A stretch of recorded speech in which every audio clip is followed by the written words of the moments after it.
All right, we are live, we are broadcasting, we're hanging out here in Zoom. And today I'm excited because we're going to be talking about a really topic that's near and dear to my heart, a topic that I think is so important for many of us who are solopreneurs out there, many of us who are small business owners, many of us who honestly, you just need some help, no matter what label you want to put on your business or your organization, or maybe you have a nonprofit. The idea is that many of us need helpers. Many of us in our businesses feel like, oh, I need to raise my hand at some point because I need some help. Now, the reality is when it comes to this help, at times, sometimes this help is short term. So sometimes you just need help with a project. Sometimes you just need help with a task.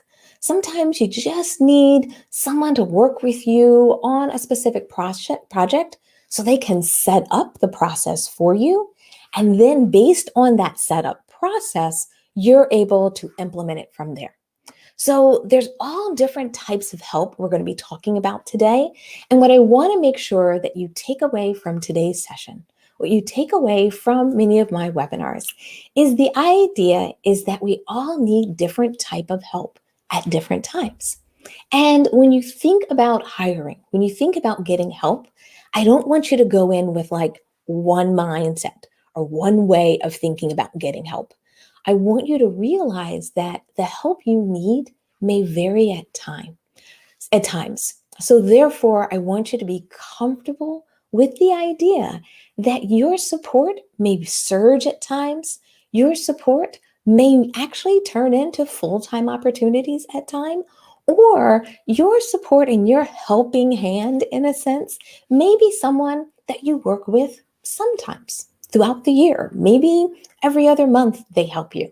So I want to give you that perspective today because I want you to remember as you move forward in your business that you don't have to make the standard process fit for you. I want you to make sure that your business is unique in what you offer, but also in how you run it. And therefore, when it comes to getting a little bit of help, therefore, when it comes to making sure your business is strong and that you can avoid that overwhelming feeling, we hire based on what you need as opposed to hiring based on what we think we should be doing. All right. So let's dive in and let's talk a little bit about kind of the background. Now, for many of you, hopefully you know me by now. If this is the first time you're joining, welcome, welcome, welcome. I'm so glad you're here. I tell people all the time, I love interaction. I love questions. So even if you're live and on Facebook or YouTube and you have a question, post it. I love being able to answer it. My passion is really all about being able to help people who want to start vegan businesses, have vegan businesses, want to transfer their business, their skills into a vegan business.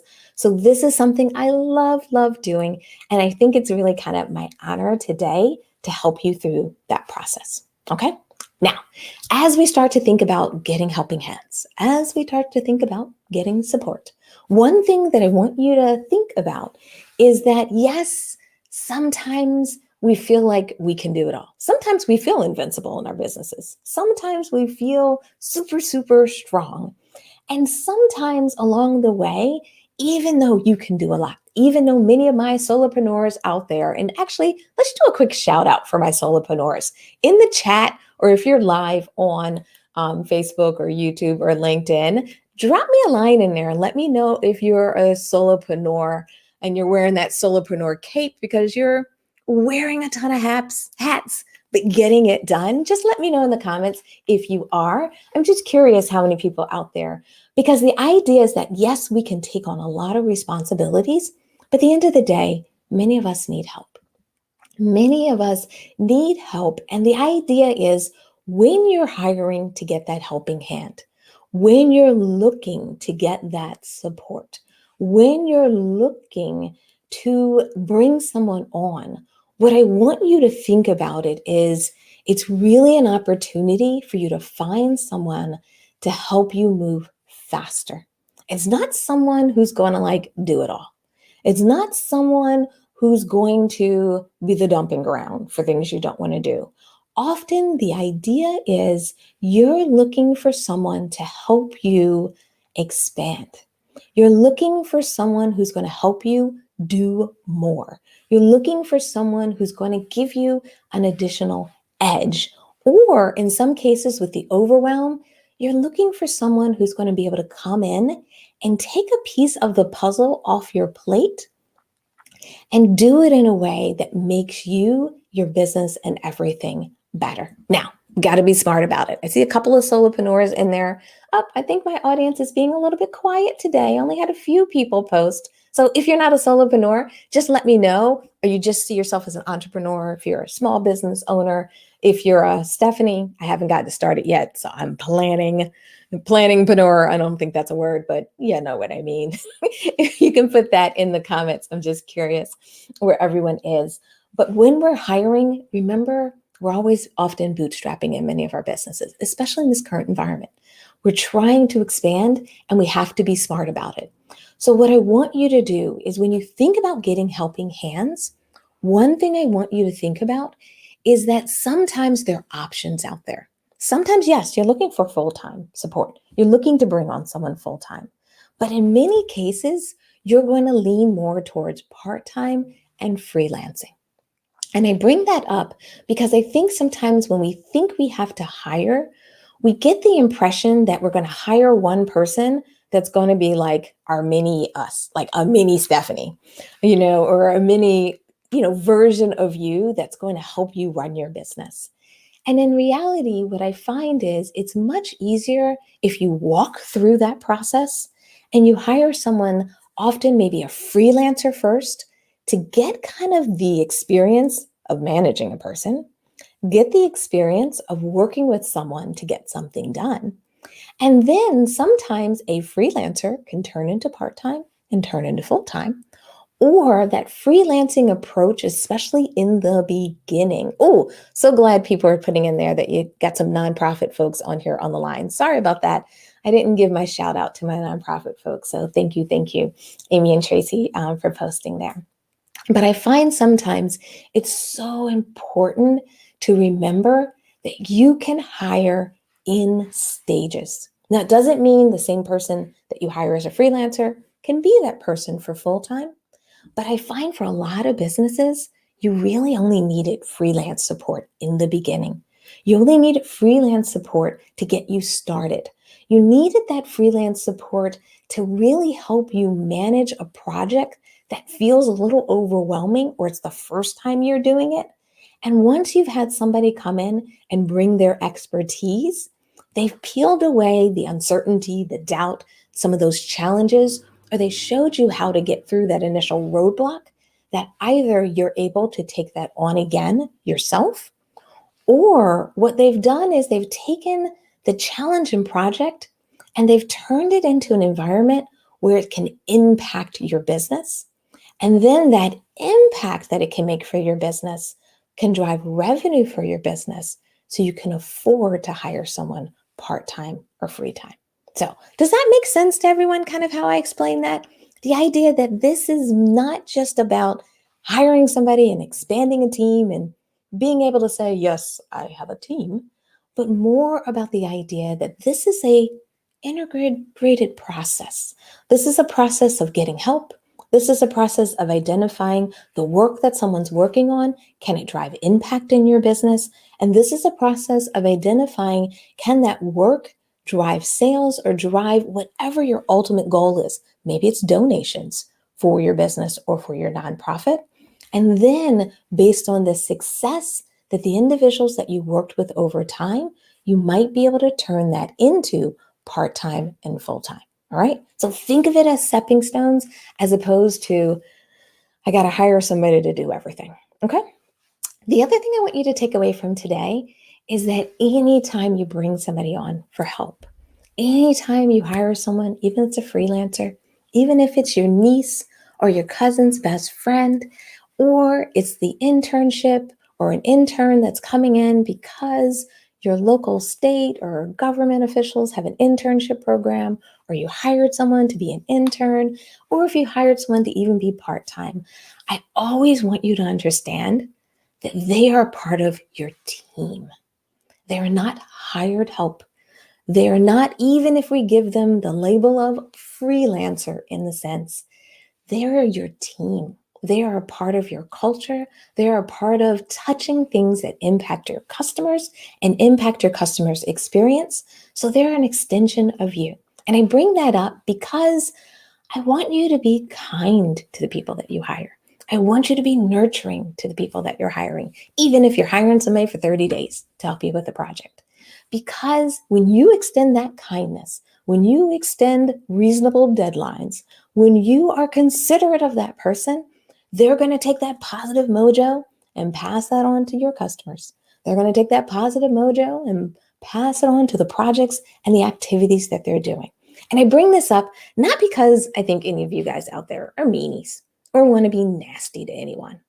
But what happens a lot of times when we hire people, we're frustrated. We're in a phase where we're like, oh, this isn't working.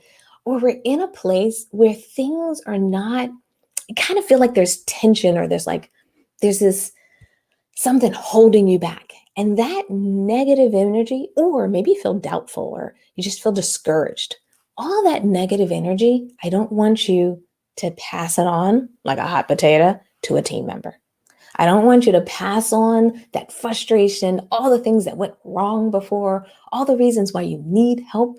You can't pass that on as a hot potato. So can we jump in the comments? Is everyone ready to make sure that they're not passing on any negative energy, any negative hot potatoes around here to anyone you hire? Because what can happen, and we don't even know it sometimes that we're a little bit irritated, is that that person can feel that energy and then you're not starting them on the right foot, let's say in a sense. So I want to make sure that you remember that. So if you're feeling frustrated, if you're feeling all these kind of negative energies, we need a moment for you to take a step back and remember that the person you're hiring is not only an extension of you and your team, but the culture that you want to have in your business should extend to your employees, to your freelancers, to your interns, to everyone you touch. We, especially as vegans, talk about being compassionate. We talk about how we look at our impact on the world and the earth.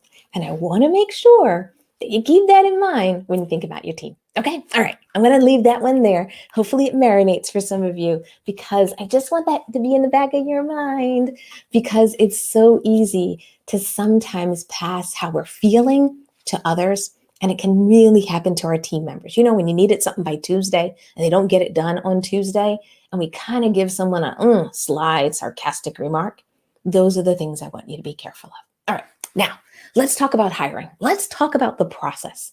If you're looking for help before you hire, I want you to make sure you have a very, very clear understanding of your need. I want you to understand that before you hire, what do you really need and how can that team member make an impact in your business? And what I mean by that is when we hire sometimes, we think of tasks. We think of things that are pains in our side and that are things that that are the annoyances. And we want someone to hire to take care of those problems. But what I want you to do is think about hiring differently. I want you to think about hiring from the standpoint that if I hired someone, even for just 5 hours a week, 10 hours a week, how would they change my business? How would they make my business, my organization, my nonprofit better? How would they make my experience for customers better? So I'm going to ask you guys to put some more comments in there because you know I love it to be interactive. You know I love to see what's on your mind. So just take a few minutes right now and think about if any of you are thinking you're going to hire in the next, let's say, 30 to 90 days. What impact do you hope the person that you hire is going to have on your business? Now, the impact could be financial. That impact can be around your customer experience, how it makes it easier for your customer to use your product, find your product. Maybe it's around how the person's going to help maybe smooth out things in your business, make things consistent. You know, those emails that you've been trying to get out like every 2 weeks. and you've been getting more out like every 3, 4, when I get time kind of approach. The idea is, are you bringing someone in so you can be consistent in your communication? Are you bringing someone in because they're going to bring in a level of maybe expertise for you? So you're going to bring in someone who's going to help you or teach you how to do some video editing. You're going to bring someone in because you do the videos, but you want someone to polish them up a little bit and kind of do a little bit of editing so that you can post them on YouTube and they have the branding and everything. And my question is, if you have someone doing that, how is that going to change your business? How is that going to impact your business? And how is it going to impact your business in a significant way? Now, maybe that feels a little loaded. If some of you guys are feeling like I'm making you work too hard, don't worry. Or if you're feeling shy, just write it on a sheet of paper. But I want you to think about that impact because I want you to understand that bringing in someone, it's truly an investment in your business. It's an investment in others. And we have to make sure that we understand that when you bring someone in, this is what you really expect, not just the task. Okay? The other thing is, I want to make sure you can afford it. So anytime you hire, always take a step back and say, if I'm hiring, let's say a freelancer for 90 days, maybe a freelancer for 6 months, or maybe someone who's going to work for you ongoing, but it's 5 hours a week, 10 hours a week, or something like that. Let's figure out what that cost is on a monthly basis. And what I want you to do is sit down and say, not only if I saved up enough money to hire this person, maybe I can make it. But I want you to be able to say, if that project doesn't perform, will I still be able to afford it? And the reason I bring that up is because sometimes we take these big swings. We think that, oh my goodness, if I could just hire people, then the money will flow and this will work and this will happen. But what I want to make sure is that if you haven't hired before, especially for my solopreneurs out there, especially the first time you're doing it, I want you to bring down the scope of what you're hiring somebody for, maybe a shorter project, maybe a smaller portion of what you need help with, so that we can keep the costs down, that you can do this more as a trial basis to see, yes, it's going to perform and be able to pay for itself. As opposed to committing to hiring somebody for the rest of the year, why not hire someone for 60 days, 30 days to work on that project? Okay? Oh, somebody's having bad internet. Sorry about that, Lauren. Hopefully you can come back in. All right. Oh, a full revamp of a website. Love it, love it, love it. Only thing I would say is when you're thinking about something like a website revamp, one thing I love to do, same thing. What kind of impact? Is the new website going to make it easier for your existing customers? Is the new website going to help you drive more traffic to your site than you've ever been able to do before because it's going to have more SEO? Is the new website going to allow you to display content or your information in one place? Because before it's been other places, Facebook and so forth. And hopefully, Janie, you don't mind me using this as an example, but and I bring this up because I'm going through the same process. I'm actually redesigning my whole website right now. And it's a lot of work, but I love doing it. But I went through that same question and I want to make sure that we always dig a little bit in there to say, once the site is done, I want you to be able to sit back and not just be like, yes, I have a site, because I feel that I can't wait to have my new site. But what I've also done is sat down and say, okay, these are the things that I want my site to be able to do. So at the end of the day, I can evaluate or be able to say, I've gotten a return on my investment because I'm looking for things like website traffic. So if I'm looking for an increase in website traffic and in organic traffic, I'm actually documenting my numbers right now in Google Analytics. So I can compare it to post site to see what that difference is. If I want to see a difference in customer engagement or use of it, I'm going to use tools like what they call heat maps to see how people are using the site and see if people are using it more, going deeper in the site. Maybe if you want to see if it's easier to use your site, look at things like the number of pages that a person views in a setting on your site. Often if your site is easier to navigate, easier for people to move, they're probably going to start to look at more pages. So just throwing out ideas. Hopefully you don't mind there, but I just wanted to throw out those things. All right.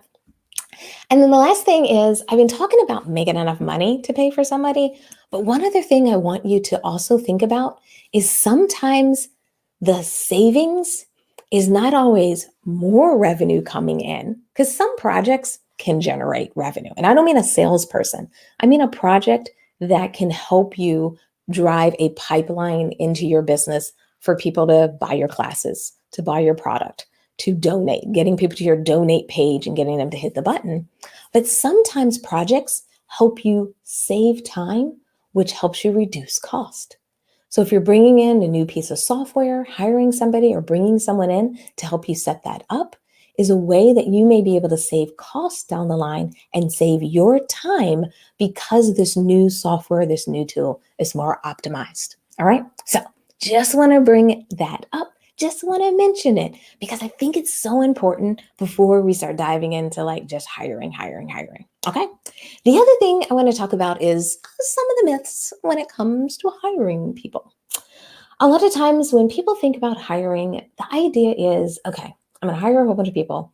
I'm going to grab some folks maybe from overseas or people in other areas. So it doesn't have to be in the US. If I'm in the US, I can get people worldwide. Love that idea that we can tap into knowledge everywhere and this global economy we have. But I don't want you to think that hiring somebody or even hiring a freelancer, it means that you have to hire someone that you don't have this connection with and that you don't work with on a significant basis. You can hire someone in the US to work a few hours a week, 5 hours a week. You can hire someone in Canada to do it. And I bring that up because there's some myths out there of like outsourcing is the way to go. And for me, I've done a lot of taking tasks and sending them overseas, taking tasks, sending them to different groups and different individuals, taking tasks and having this distributed team where I have people in like Canada and the UK and Asia. And what I found over the years is it's so much easier if I have people who work in my time zone. So I wanted to bring that up with the idea that if you're hiring somebody, understand your needs as far as their overlap with you. Do you need somebody who lives in the same city or same town because they need to be able to drive for meetings and meet with you or meet with people every now and then? Maybe it's only 4 times a year that you're going to have a team meeting or you're going to bring everyone together from a remote standpoint. But if that matters to you, then you want to make sure you have somebody who's in driving distance to do that a few times a year. If you're a person that likes to work with your team, find someone that can overlap with you for 3 to 4 hours in the day, especially if you're hiring somebody to work on a bigger project. Because the fact that if they're in a completely different time zone, or if they're not close enough to you, you may have that weird churn where it takes so much time for them to get back to you. Okay. The other thing is, I don't want you to hire people and think that you're going to say, hey, social media is driving me crazy. I'm just going to give that to you and I'm hoping you go figure it out. Or, hey, I need a website. I'm going to give that to this person and I hope you go figure it out. You still own the strategy as the business owner. You cannot just take these projects and dump them and forget about them. Yes, you can hire someone to help you with social media. Yes, you don't have to know everything about social media to hire someone, but you still own the vision. You still own the strategic plan. You still need to be involved in some way because, people get new jobs, people move on, people do all types of things. And we don't want all your knowledge to just be gone one day, number one. And number two, I don't think it's a good way to hire someone. Remember, we talked about that team environment where they feel like they have the project that you can't stand, you don't like, and you just want to dump it. You know what I mean? Kind of not the way you want to do it. And then the last thing is sometimes we feel like we're going to find versions of ourselves. And one thing I want to make sure that you understand is often I find it's hard to find the entrepreneur in someone else. Most of those individuals run around their own businesses. Most of the time when I'm hiring somebody, I'm not trying to find someone like me. I'm trying to find somebody who has an expertise that they can bring to the table. Someone that loves specifically what they do, not a person that's trying to be a jack of all trades or be able to learn all these different skills. If I need someone to do video editing, I'd rather hire someone for video editing, audio editing. All of those things are in a similar discipline than trying to find someone who can do marketing, who can do PR, who can do my tech and my website and do all of these different disciplines, creative at the same time. Okay? And then the last thing I want to do before we start talking about job descriptions and all that tactical stuff is I want you to understand your role. And this page is really important. So if you want to do a screenshot, now don't worry, you'll get a copy of this. The presentation's recorded, so you'll be able to watch it afterwards, and it's online, so you can check it out. But if you need a place like I want to take a picture or I'm looking for like, what do I need to do? I want to make sure you understand your role, because as a person who's hiring, you're still the boss. Even if you have other people work on it, the idea is that people have to be able to come to you. You need to have time available to answer questions. You need to be able to give people an outline of what's the structure, what's the culture, what are the timelines, how I review things, how quickly I'll review things, the training that's needed. All of that's on your shoulders. It's very difficult to bring someone in and say, hey, go figure it out. Now, yes, they might figure some of those things out, but they might start with a level of frustration because they don't feel like they may not have the support they need. And it's so important that when you hire someone that you give them support. They feel like they're a part of your team to get things done, and they don't feel like the person that has to go figure it out and they're kind of just floating out there by themselves. Okay? All right. Any questions so far on these things? Any thoughts on it? Anyone thinking a little bit differently now that I've gone through some of this, especially though being the role that you're going to be in? I really want to make sure that you understand that the structure of how you want things set up, like in your project plan or your project management tool, how you like deadlines to be done. Do you want people to, work down to the wire? Do you like to work on weekends? Do you work at night? Do you want someone who has that flexibility? Understanding that stuff is so important, because when we get to the job description, it needs to be in there. People need to know that you're a person that's like, hey, I love when we have a deadline, it's all hands on deck and we're all going to work until we get it done. Versus if you're a person that's like, well, the deadline's on Tuesday, I should have it by Monday. As opposed to some people are like, the deadline's on Tuesday, I have until 11:59 to get that to you. We all have a different thing. We all have our own little quirks, and good or bad. I want to just make sure that you create those specific things. All right. Question came up about project management. I'm not going to talk too much about project management, but at least I didn't have it originally in the slides, but I will definitely address it for sure. Okay. And let me just ask a quick question. The person who posted that about project management, is there something specific about what program that we're using, or is it more around how do we use project management for teams? The other thing I want to make sure is that for many of us, we're building virtual teams, especially because of the environment we're in these days. So when you think of a virtual team, don't just think about the task and the work that you need to get done. I want you to think about things as kind of a process, meaning how are you going to get the work done and how are you going to build projects? Yes, we need tasks, we need time, we need to approve work, but I also want to make sure you think about how you're going to recognize your team. I want you to also think about how you're going to communicate to them. Do you have team meetings? Do you use an instant messaging tool like Slack? And then I also want to say, how are you going to plan things? How do you deal with vacations? What kind of advance notice do you need from someone if they can't work a certain week or they need to take time off? How do you want to do check-ins? Do they send a check-in email to you once a week and let you know how things are going? If there's a project that's slowing down or has a problem or an issue, how do you want to be notified? How do you want to set these things up? Now, I know for some of you, like, Stephanie, I just want to write a job description and send it out. I'll show you how to write a job description. But I want you to think about these things because it's a big deal when you bring somebody in. And I don't mean this is like a 20-hour project to figure this out. I just want you to think through this and say, yep, I'm going to do project management. What's my project management tool? How am I going to know what someone's working on? My favorite project management tool is Asana. So if you want to manage projects, if you want clarity around what people are using, set up a project management tool. Asana is a free one, and you can set it up very easily, and you can have your whole team on it or your team of one on it. Okay? I just want you to think through, how am I going to reward? How am I going to recognize people? And once again, even if you're hiring just one person for one project, how will you recognize the good work and when they go above and beyond? Because if you know how to do it for one person, you can do it if you have like 3 or 4 people too. Okay? All right.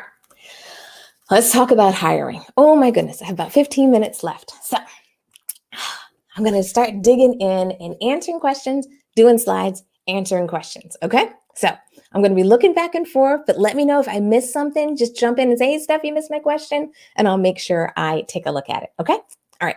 So a couple of different things. Let me look really quick in here from my questions.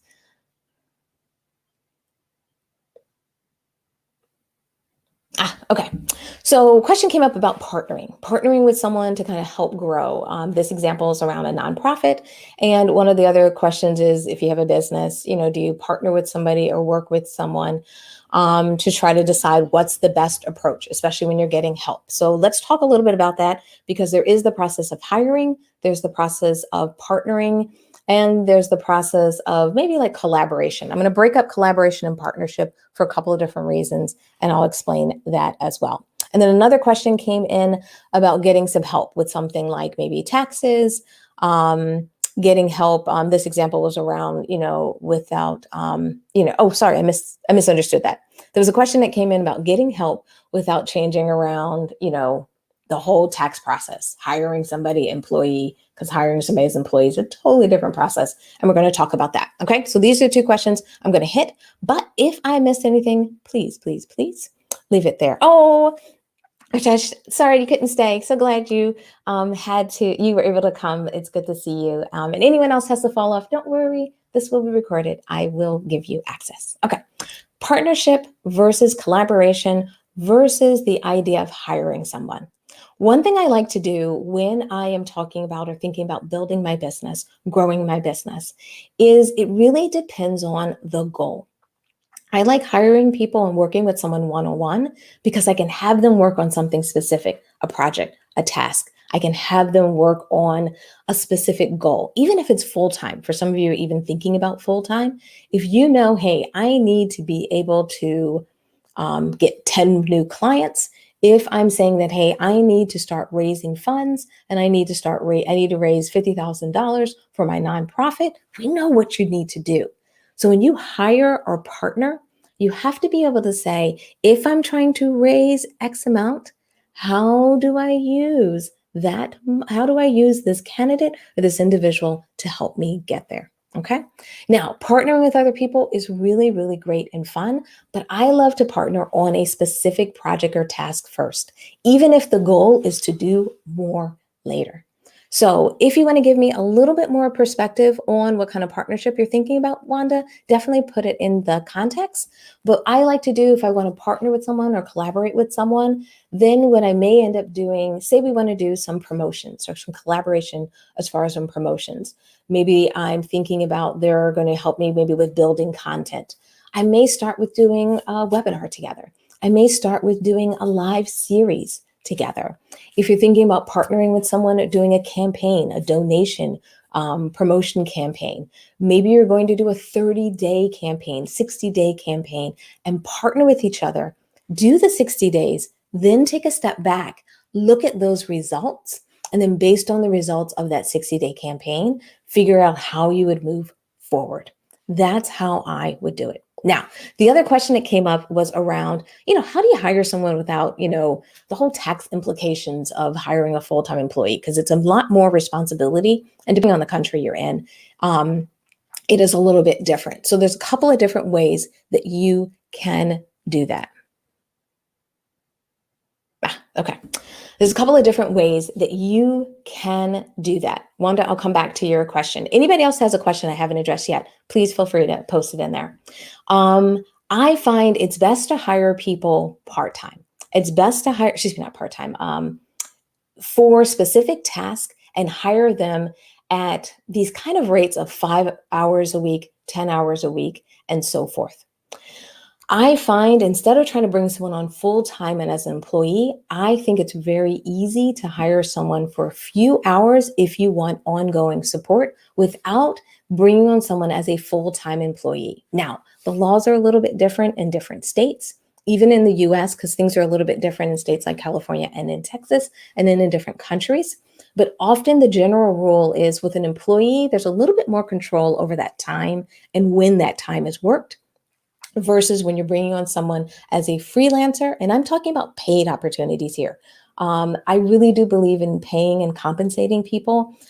Even when I say an internship, I'm really thinking a paid internship. That I want you to bring on a person for a specific time period. So 5 hours or 10 hours if you want ongoing support. If you need someone who helps with a project, I'd rather you hire them for a 30-day, 60-day, or 90-day project. So it has a clear start and stop as a great way to get started. If you hire someone for 5 or 10 hours a week ongoing, as long as you're not dictating when those 5 or 10 hours a week are done, in a sense, what happens is they have the freedom to kind of control those hours. They can be seen as more contract. They can be seen more as you're contracting them out to help you work on some of those options. Yes. Now, traditionally, when you're hiring somebody full time, the idea is they're working full time. They're only going to be working on your projects. They're only going to be making a commitment to your business and they're going to be working. That is going to be a difference between hiring somebody more for freelance for a few hours a week versus hiring somebody from a full time position. Now, the challenge is weekends and nights. They get very dicey when it comes to hiring people. So one thing I like to do is I always make sure that if I want people to work weekends or nights, always put it in the job description. When you interview people, confirm that they have those interests. And then when you sign an agreement with somebody, make sure it's clear if you want them to be able to work nights and weekends. And if it's a sometime thing, when there's projects, when there's things coming up, let them know what kind of advance notice they will get to know if they have to work a night or a weekend. 7 days advance notice, 2-day advance notice, something like that. Because it's very important, even if someone's full-time, that they understand those responsibilities, because otherwise there will be some issues. Okay. All right. Let me know. Wanda came back with a follow-up to her question around kind of content. If you're working with somebody from content standpoint, that's less of someone probably you're going to hire necessarily. This may be someone who's helping you either create that content or share that content. Sometimes what people do is they'll partner with other individuals in our industry. And what you'll do is you'll have a person do something like maybe take some of your content and do a podcast version of it, or partner with you so that they're doing a YouTube video series with you and them on screen. I find that's a great way to do it. The other option is to sit back and have someone help you with infrastructure when it comes to running your business, when it comes to doing the work that you need to get done. So if you're trying to launch YouTube programming, you could bring somebody on for 30, 60, 90 days, probably more like 60 or 90 days, to help you set up the structure around creating a YouTube kind of channel and know what that programming will look like. If you're trying to do something for more TV environment, especially since many of us people are branching out to using like Roku and all these other things that are offering additional channels, you can do that as well. But I really feel like that kind of approach is going to be more of a collaboration. And I really feel like I would start with more of a 60 or 90-day project and then expand from there. Okay. The other thing I want to mention when we're talking about hiring people is I want you to realize that when you hire, I want you to understand what a typical month looks like. So when you're getting help when someone, even if it's just 5 hours a week, even if it's just 10 hours a week, I like to write down what that looks like. This may not be in the job description. This may not be necessarily publicly shared yet. But what I really love to do, especially when you're hiring someone ongoing, is to really think about what does the average day look like for that person? What does the average week look like? And what does the average month? This is an example if someone was doing maybe social media management.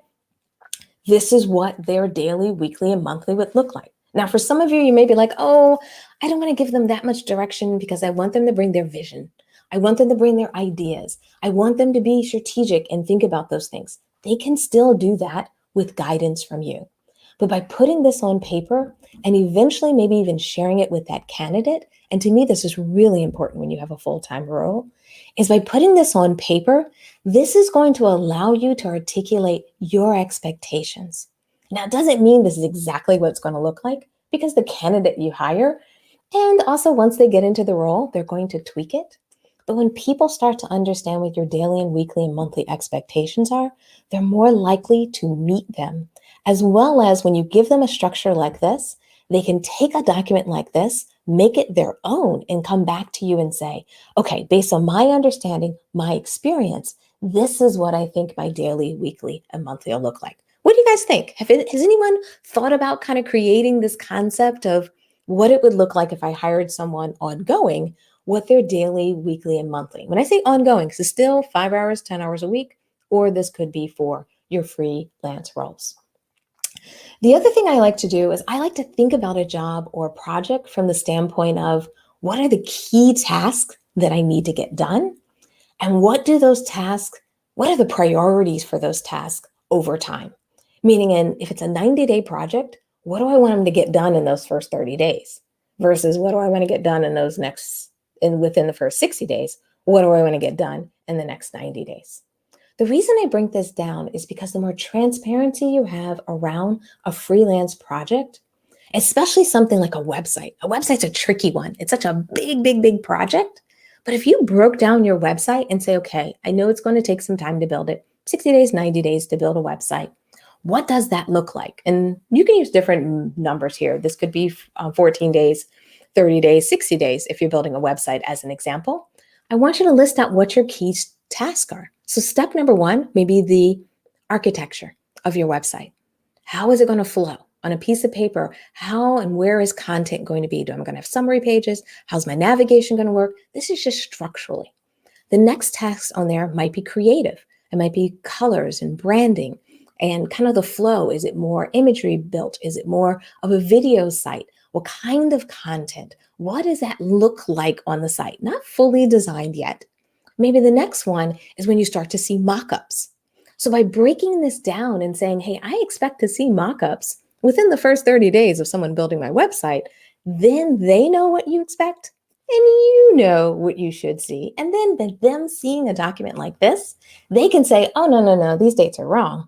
What I'm thinking is in the first 2 weeks, I'm going to do this. And the next 30 days, I'm going to do this. And then I'll do that. And therefore now they're on the same page as you as far as those expectations. If you're hiring somebody for part-time and full-time, no, my page didn't change. I'll just talk to it. What I would do is instead of these 30 days, 60 days, and 90 days, I probably would do 30 days in that turquoise bucket. In the gray bucket, it would actually say 6 months. And then the purple bucket, it would say 12 months. What do you guys think? Anyone? You can just give me head nods if you want. Anyone thought about doing something like this so you have that expectation down? And so that, when we hire and you create job descriptions, we tend to put like all these tasks in these job descriptions. I'm just going to jump forward so you can see what I mean. But you know how we do all these like key responsibilities and like this is a marketing job. You want to generate leads in social media. We want to put a marketing campaign together. I want to have a social media calendar. I'm going to do a marketing funnel. We have all these things in key responsibilities in a job description. But the question is, when do you expect a person to get to this? If you're hiring somebody to be a social media manager, they're going to work 5 to 10 hours a week or 20 hours a month or whatever that number is. The question is, when do you expect them to achieve these key responsibilities? Because the reality is most of us are so excited or so overwhelmed that we're like, oh my goodness, I want this done like now. But the reality is they can't get it done now. So take your key responsibilities from any job description you write and go back to the project that I had here and just lay this out. So it should be on a sheet of paper and literally say, of my key responsibilities, when do I want someone to work on it? What do I want them to work on in the first 30 days, 60 days, or 90 days if it's a short project? And if it's an ongoing project, what do I want them to do in the first 30 days, 6 months, 12 months? And that way, what you're hiring for starts to become much clearer. Okay. Now I'm looking at time. I am talking so much. I'm hoping I'm answering everyone's questions. Anyone have any questions that I missed? Let me know in the comments so far. Am I hitting some of the questions I had? Like, yeah, Stephanie, this is exactly what I was hoping for. No, Stephanie, can you answer this question? Yes, Stephanie, I didn't even think about this. So I'm glad you mentioned it. Just let me know in the comments because it let me know we're on target. And then I'm going to ask for a favor. I'm going to ask for 10 more minutes because I want to show you a couple other things. Plus, if you have a question, I want to make sure I answer it. So just hang tight if you have a question. I just want to roll through a couple of things and then I'll just do complete Q&A. But I want to make sure that, remember, this is going to be recorded so you can check it out later. But I definitely want to make sure that as you're going through your hiring process, remember that you don't have to get it perfect. I don't want you to take today's session and be like, oh my goodness, I didn't think of that. I didn't do this. I didn't do that. Where am I going to go? Remember, this is where you start to understand where you want to be. And if you already hired somebody and you didn't do these things, you just get to them. You just work your way through it so that you have more clarity. The other thing I want you to do is when you have job descriptions, spend some time on them. Make sure your job descriptions link to your business goals. If you're going to hire someone, you don't hire them just to manage your social media. You don't hire someone just to create your website. You don't hire someone just to do your marketing. I think that's the more common one that I hear from a lot of people. And what I want you to do instead is say, my business goal is this. See you, Tracy. Thanks so much for coming. And I want you to say, my job description links to my business goal. So what I'm trying to achieve, I got to sell X amount of units by this date. I need to do a proof of concept to raise money. I got to get this many clients. I have never done coaching before, and I want to get my first 5 coaching clients, and I need support. Let's make sure the person that you're hiring is going to help you get those first 5. The other thing is, I want to make sure your job description is very clear on who your ideal candidate is. When I see a lot of job descriptions, they talk about the business, which is good. People need to know what your business is about, but they also need to know is who you are looking for. You want somebody who can do what? Automate things. You want people who can handle different campaigns, can work on multiple channels. Put that in your description so they understand who you're looking for, not just the type of business that you run. The other thing I want you to do from your responsibilities is get specific. I find for a lot of people, they just want to say things like, I'm hiring somebody to help us grow. I'm hiring somebody who's going to help us manage our email. I'm hiring somebody who's going to, allow us to make a bigger impact in social media. That's a cool starting point, but your key responsibilities, whether it's a project or ongoing or even hourly, should be detailed in your key responsibilities. And Liz put a perfect question in there for me right now, which I'm loving, is that when you're hiring someone hourly, especially for something, the example that Liz put in there is social media, but even if you're hiring them for anything, for email marketing, any kind of component of marketing, the question is, what kind of results should I expect? And I'm going to say 2 things to that question. Number 1, your key responsibilities should include your expectations. So what I mean by that is if you're expecting someone in social media, let's say, for example, to help you with engagement, then you want to hire in your key responsibilities, you want to define what you mean by engagement. I want you to put information in there that says, this is what I'm trying to do. So let's say, for example, you're going to do a lot of Facebook Live sessions. If you are going to hire someone to help you manage your social media, manage your live sessions, help you do more social media live, then the idea is that you want to know how many people you want to watch your live sessions. Do you want 20 people, 50 people, 100 people? Add that into the system. If you want someone to help you with your social media so that you can build a community and build engagement, then you're going to judge on what engagement looks like. Most engagement looks like the number of likes, looks like the number of shares, looks like the number of comments. So what I'd rather you do is put some metrics around what these would be like. Now, I would do like a monthly metric, not a single post metric, but I would look at something that says you either have an average engagement score, which many social media platforms will give you an engagement score, or what you can do is count out in general, I want to have on average 50 engagements a month, 100 engagements a month, 1,000 engagements a month, and that will be made up of comments, shares, and likes. See you, Wanda. Sorry you had to run, but no worries. You can always check the recording. That's what I want you to do. The other thing is, what I like to do as far as expectations, especially for things like social media and marketing, is think about what you want around consistency. So if you're trying to get work or get support on anything that's an ongoing project, I want you to think about, do you want someone to build a social media calendar for you? Do you want someone, if you want them to build a social media calendar and be posting on social media, how frequently do you want them to post? And I love to put that in my job description in the key responsibility.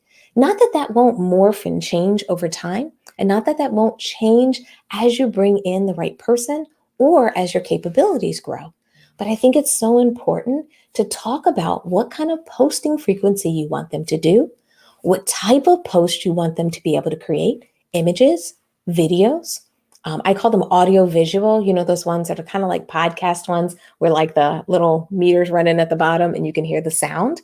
If you want those, make that clear that you expect them to create 2 of them a week, 3 of them a week.